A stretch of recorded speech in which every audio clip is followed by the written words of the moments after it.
폭풍전야라는 말이 있습니다. 폭풍이 몰아오기 직전에 아주 짧은 순간 지극히 고요하고 평온한 날씨가 주어진다라는 것이지요. 이슬까지 내리지 않는 지독한 가뭄 속에서 엘리야와 사르밧 과부는 매일 밀가루와 기름이 기적적으로 공급되는 엄청난 은혜를 체험하면서 살았습니다. 그런데 그 놀라운 은혜가 폭풍전야일 수 있습니다. 아니, 실제로 폭풍전야였습니다. 원래 그 과부는 아들과 함께 마지막 음식 해먹고 죽으려고 했습니다.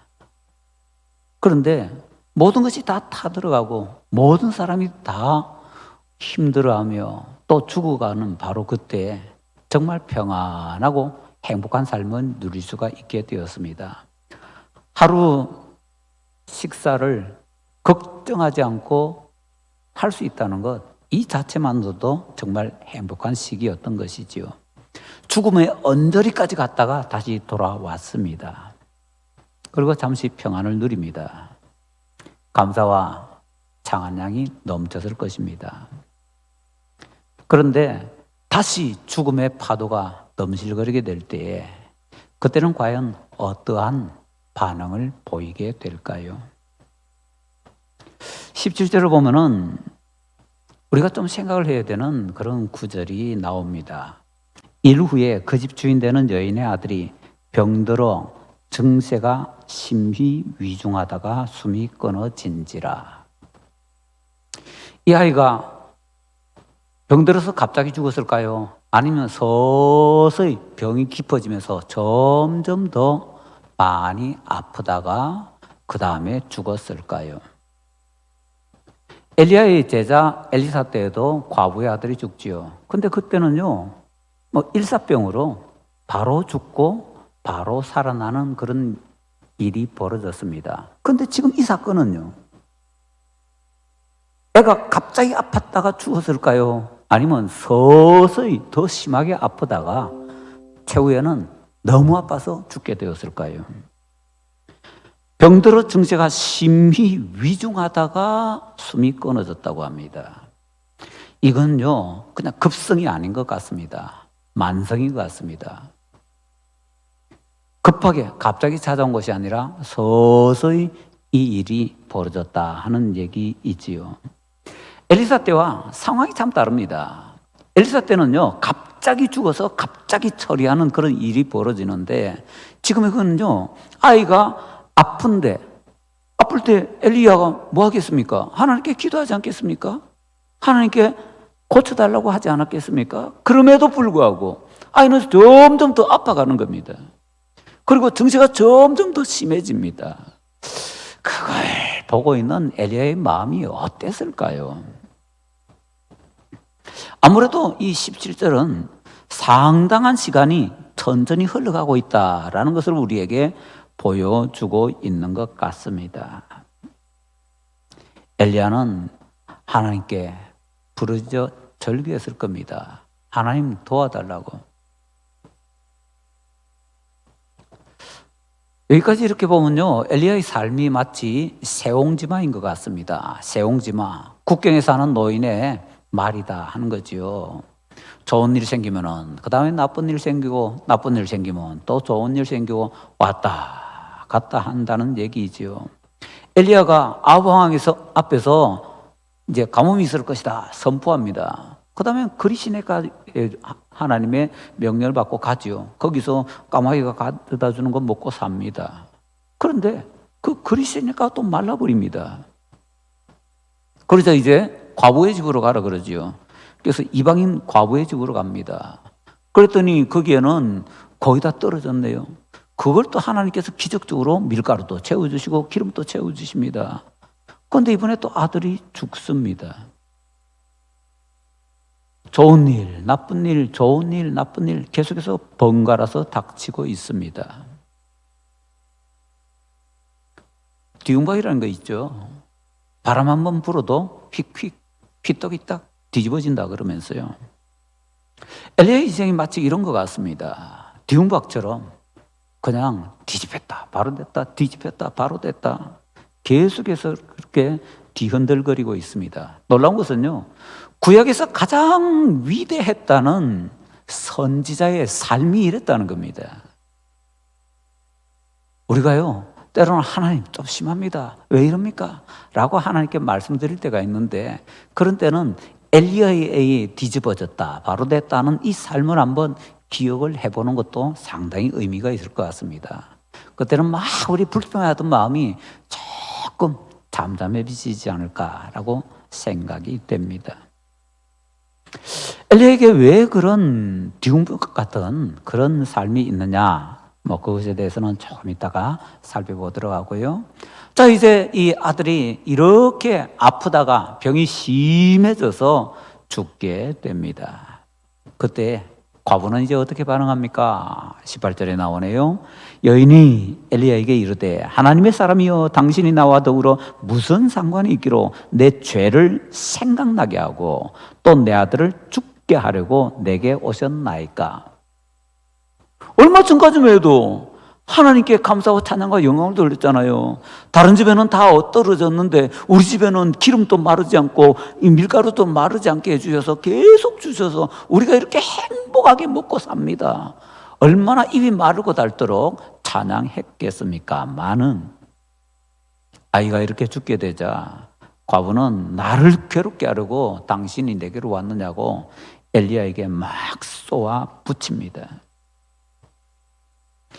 과부가 이렇게 시련을 만날 때 하는 행동을 보면요, 우리 사람들이 보통 시련을 만났을 때 하는 행동이 딱 보여집니다. 보통 우리는 큰 시련을 만날 때 어떻게 합니까? 첫째로는요, 불평과 원망을 하지요. 보통 사람의 삶입니다. 불평하고 원망하고 탓하고 이런 삶을 살게 됩니다. 왜 불평하고 원망하고 탓하는가? 이유는 간단합니다. 너무 감당하기 힘든 시련이 왔는데 이 시련에 대해서 내가 책임지려고 하니까 책임질 수도 없고, 그래서 그 시련에 대해서 뭔가 책임 있는 뭔가를 세워보고 싶은 거죠. 그래서 불평도 하는 거고요, 원망도 하는 거요, 탓도 하는 겁니다. 말하자면 그 시련의 책임을 하여튼 어떻게든 다른 곳으로, 내가 아닌 다른 곳으로 한번 돌려보고 싶은 거지요. 우리 신자들도 참 많이 이렇게 하는 것 같습니다. 이스라엘 백성들은 광야에서 어려운 일을 만날 때 항상 불평했지요. 항상 원망했지요. 항상 탓을 했지요. 광야 40년의 삶 자체가 그렇잖아요. 이게 바로 일반적으로 우리가 시련을 만났을 때 하는 행동입니다. 그 다음에 두 번째로 우리가 시련을 만났을 때 하는 행동이 또 있습니다. 그건 바로 죄책감을 가지는 것입니다. 원망, 불평을 밖으로 막 쏟아내다가 그 다음엔 갑자기 시선이 자기에게로 향하게 됩니다. 밖으로만 하다가 사람이 밖으로만 쳐다보지 못하잖아요. 그러다가 자기 쪽을 딱 돌아볼 때에 죄책감이 자기에게 확 들어오게 되는 거죠. 그러면은 원망, 불평, 탓할 때보다 더 흔들거리게 됩니다. 지금 이곳은요, 바알 숭배의 본거지입니다. 이 여인은 가나안 여인이었습니다. 바알을 숭배하던 사람이었습니다. 그런데 하나님의 선지자 엘리야가 그 집에 오고 나서부터 엘리야와 함께 살면서 엘리야가 말씀 안 전했겠습니까? 그러면 이 여인은 계속 바알 섬겼을까요? 기름하고 밀가루는 하나님께 받고 기적적으로 섬기기는 바알 섬기고, 이건 좀 곤란한 거겠지요. 아마 안 그랬을 겁니다. 이 여인이 개종했겠지요. 바알 버리고 하나님을 섬겼을 것입니다. 그러면 드는 생각 중에 하나가 뭘까요? 어이쿠, 내가 바알 신을 버리고 하나님을 믿어서 벌 받았나? 그래서 내 아들이 갑자기 죽게 되었는가? 이런 생각을 할 수 있겠지요. 그런데 이런 평범한 생각을 했다라고 하기에는 이 상황은요, 조금 조금 곤란할 것 같습니다. 왜? 너무너무 큰 은혜를 받고 있었기 때문에. 남들은 다 죽고 있는데 기적적으로 오늘 아침에 먹은 것도 기적이고, 어제 먹은 것도 기적이고, 그저께 먹은 것도 기적이고, 그 앞에 먹은 것도 기적이고, 다 기적이었는데요. 자기가 먹고 사는 게 다 기적이었는데, 내가 바알을 버리고 하나님 섬겼기 때문에 이런 벌을 받아? 그런 생각은 좀 하기가 힘들 것 같습니다. 그러면은요, 하나님 믿는 사람의 위치에서 뭔가 지금 이렇게 죄책감을 가지고 있다라는 얘기이겠지요. 그러면 하나님을 믿는 사람으로서 내 죄를 생각나게 하고 죄책감이잖아요. 도대체 어떤 죄에 대해서 얘기할까요? 아마 그것은 바알 숭배 그 자체에 대한 얘기였을 겁니다.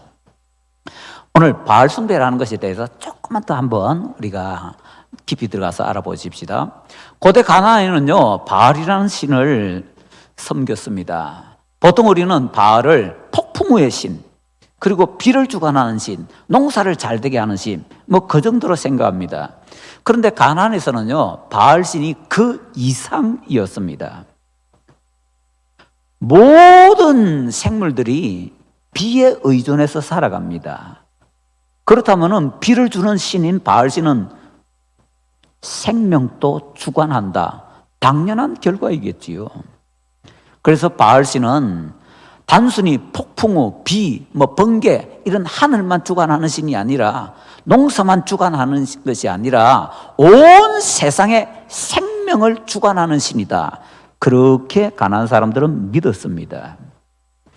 그리고 바알신이 비를 주면은 그 비를 통해서 풍성한 산물이 나오게 되고, 그것을 가지고서 자기들이 번영을 한다라고 생각을 했습니다. 만약에 바알신이 비를 주지 않는다면은 자기들은 생명의 신이 자기들에게 생명의 근거를 안 주니까 죽을 수밖에 없다라고 생각을 하게 되었던 거지요. 자, 그런데 이 정도는 이제 우리가 조금 더 깊이 아는 바알에 관한 거고요. 조금 더 깊이 또 바알에 대해서 알아봅시다. 가나안 신화에는 이런 신화가 있습니다. 가나안 신화 속에는요, 바알 신은 해마다 전쟁을 합니다. 그래서 바알 신은 전쟁의 신이기도 합니다. 해마다 결실기가 되면은 바알 신이 모트라는 신과 전쟁을 합니다. 모트는 죽음의 신입니다. 그래서 죽음의 신과 전쟁을 하는데 바알이 그만 그 전쟁에서 패배를 합니다. 그러면은 이 모트 신은요, 바알을 지옥으로 끌고 갑니다.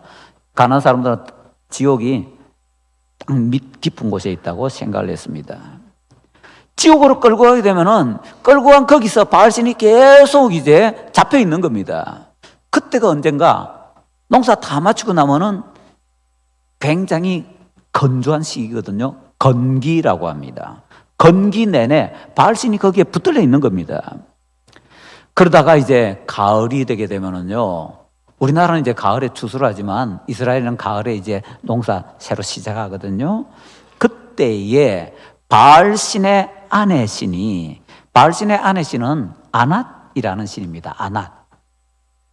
우리 보통 아세라를 바알신의 아내라고 알고 있는데요, 그거는 이세벨이 그렇게 만든 거고, 가나안 신화 속에서는 아낫이라는 여신이 바알신의 아내라고 합니다. 아낫 여신의 도움을 받습니다. 그래서 아낫 신의 도움을 받아서 바알이 모트 신과 싸워서 모트 신을, 죽음의 신을 패배를 시킵니다. 그래서 이제 승리를 거두고 죽은 자들의 세계에서 빠져나오게 되는 거지요. 그래 되면 어떻게 됩니까? 드디어 난 나왔다! 나 이제 살아왔다! 표시내야 되잖아요. 그게 이제 가을에 비 내려주는 겁니다. 그게 이런 비입니다. 바알은 그렇기 때문에 타들어가는 건기를 멈추는 소나기를 부어줘서 생명을 주는 신이라고 여겨졌습니다. 바알 신은 해마다 무덤 속으로 끌려갔다가 살아나오는, 그러니까 바알은 해마다 부활하는 겁니다. 해마다 부활하는 신이라고 여겼습니다. 이게 바알 신을 섬기는 사람들의 머릿속에 있는 바알 신입니다. 그런데 이 바알 신을 섬기는 이 종교에는 아주 독특한 행사가 있습니다. 자, 바알신이 아나신의 도움을 받아서 지옥 감옥에서 나온다고 했습니다. 그렇게 하기 위해서는 바깥에 도움을 좀 받아야 됩니다. 어떤 도움을 받아야 되는가 하면 바알신의 숭배자들이 조금 뭔가 숭배 의식을 해줘야 된다는 겁니다. 그건 뭔가 하면은 바알 숭배 의식에 들어가게 되면요, 최고 절정, 그러니까 예배 때도 가장 이제 최고 절정이 있잖아요. 바알신 숭배 의식에서도 가장 최고 절정기에 딱 가게 되면은 그때는 거기에 바알신 숭배에 참여했던 남자들은 바알 신전에 있는 여자 사제와 잠자리를 하게 됩니다. 거기에 찾아갔던 바알신 숭배 여자들은 그 신전에 있는 남자 사제들과 잠자리를 하게 됩니다. 그러니까 바알신 숭배자들이 이렇게 성행위를 함을 통해서 그걸 통해서 이제 그 바알신과 이 아나신에게 힘을 더해주고, 뭐 어떤 사람들은 얘기합니다. 그들이 시기를 해가지고 좀 셈이 나서 그래서 자기들도 열심히 뭐 어쩌고저쩌고 그렇게 하게 되는 겁니다. 그러니까 바알신을 섬긴다라는 것은요, 우상숭배 더하기 성적 타락입니다. 이게 동시에 딱 같이 붙어 있는 겁니다. 둘 중에 하나만 할 수가 없습니다. 바알신 숭배한다 그러면 성적 타락은 기본적으로 밑바닥에 깔려 있는 겁니다.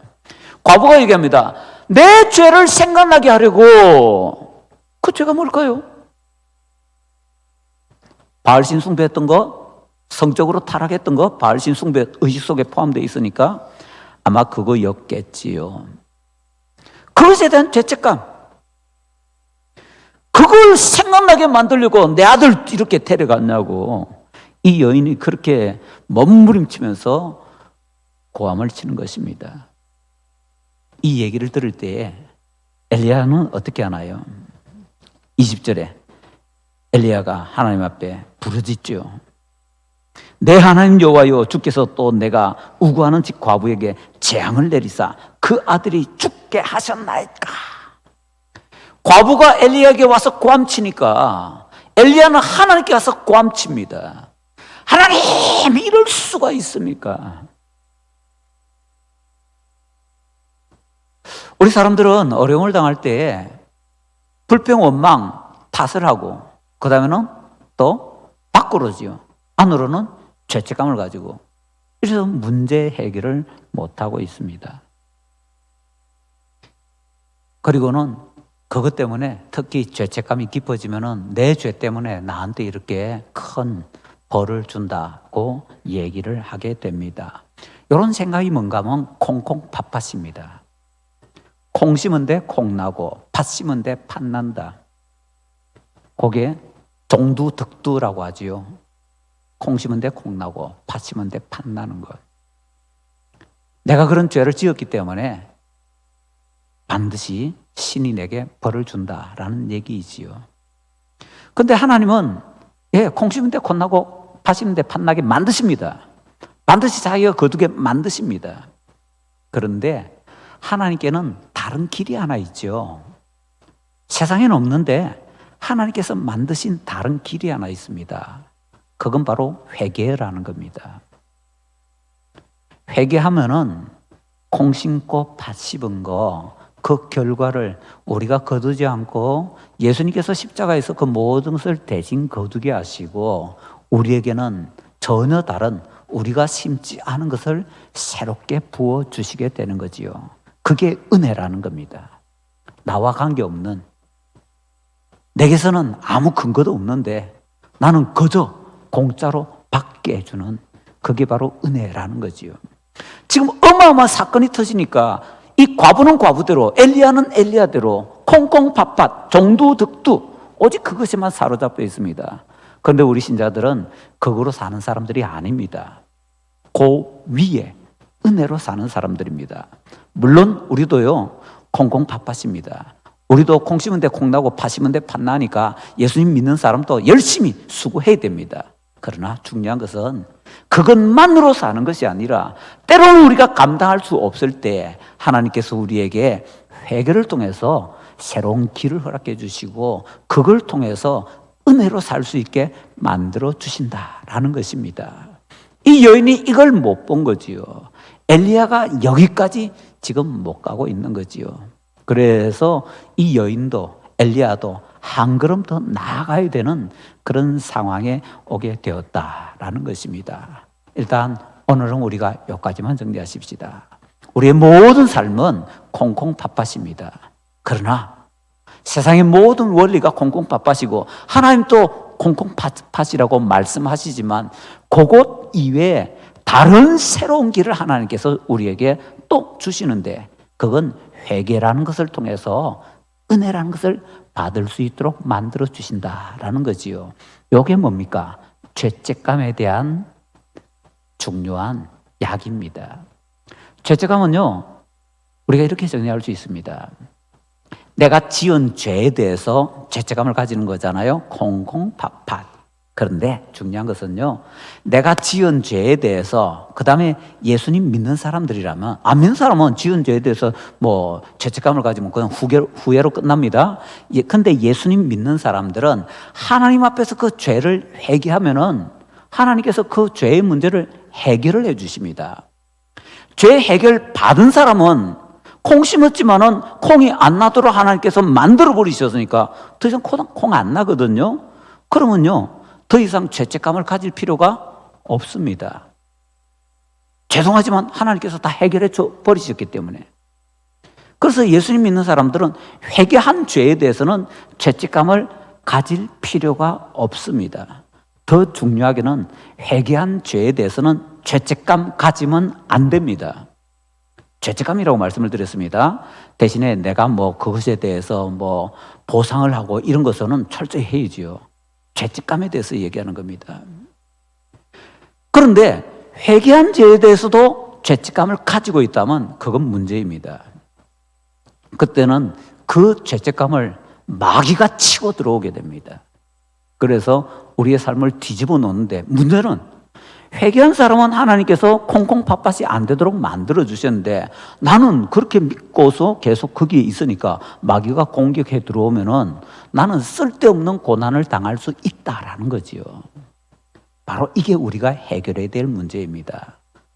하나님께서 회개라는 길을 만들어 주셨기 때문에 회개했으면은, 이 시대는 잘 모릅니다. 엘리야까지는요. 우리는 압니다. 그 우리가 회개한 모든 것이 어디에서 다 해결됩니까? 십자가. 회개했다면은 예수님의 십자가를 바라보며 예수님께서 내 모든 죄를, 그 죄값을 다 담당해 주셨다라는 것을 믿고서 믿음을 고백해야 되고요. 그래서 죄책감은 버리고 대신에 은혜로 내가 다시 새로운 삶을 얻었으니 더 온전히 하나님께 충성하며 더 선한 삶을 살겠습니다. 그렇게 결단하면서 그렇게 살아가면 된다 하는 얘기이지요. 자, 과부는 불평과 원망과 탓, 그리고 더 나아가서 죄책감으로 인해서 지금까지 받았던 은혜를 다 쏟아버리고 있습니다. 하나님께서 우리 신자들에게 거기까지 가지 말라고 하십니다. 신자도 죄 지을 수 있습니다. 죄 지었을 때 가지는 죄책감은 성령님께서 주시는 겁니다. 그거는 반드시 붙잡고 회개해야 됩니다. 그런데 회개했는데도 또 죄책감이 있다. 그건요, 마귀가 주는 겁니다.